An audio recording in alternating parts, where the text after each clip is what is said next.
ሁላችንም የምንወደው እርጥብ በወር በትንሹ ከ42,000 በላይ እንደሚያስገኝ ታውቃላችሁ? እስኪ ሂሳቡን እንስራው። እርጥብ አዲስ አበባ ውስጥ ከ60 እስከ 120 ብር ድረስ ይሸጣል። እኛ ግን በ70 ብር እንይዘዋለን። አንድ ጥሩ ቦታ ላይ የሚሸጥ ሰው በቀን 45 እርጥብ መሸጡ የተለመደ ነው።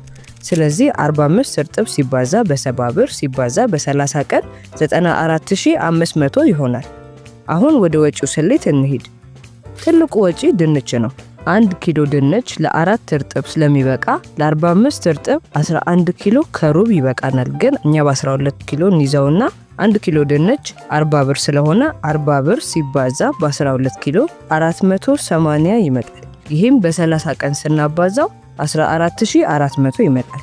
እርጥቡ ሽንኩርት ይጨመራል፣ ግን ብዙ ስላልሆነ የሚጨመረው 2 ኪሎ በቀን ብንመድብ በ200 ብር በወር 6,000 ብር እናወጣለን።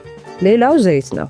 5 ሊትር ዘይት ለ3 ቀን ብቻ ብንጠቀመው በወር 10 ቀን ብቻ ይሆናል የምንገዛው። የረጋው ዘይት ስለሆነ የምንገዛው 5 ሊትር ዘይት በ1,000 ብር እንይዘውና 1,000 ብር ሲባዛ በ10 ቀን 10,000 ለዘይት እናወጣለን ማለት ነው።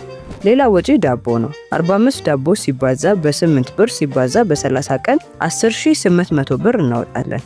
ለመብራት 10,000 ብር ብንመድብ፣ ለቅመማ ቅመሞች 1,000 ብር ብንመድብ አሁን ጠቅላላ ወጪያችን የዳቦ 10,800 ሲደመር የድንች 14,400 ሲደመር የሽንኩርት 6,000 ሲደመር የዘይት 10,000 ሲደመር የመብራት 10,000 ሲደመር ቅመማ ቅመሞች 1,000 ብር እኩል ይሆናል 52,200 ይመጣል። ከገቢ ወጪ ማለትም ከ94,500 ላይ 52,200 ስንቀንስ 42,300 የተጣራ ገቢ ማግኘት እንችላለን ማለት ነው።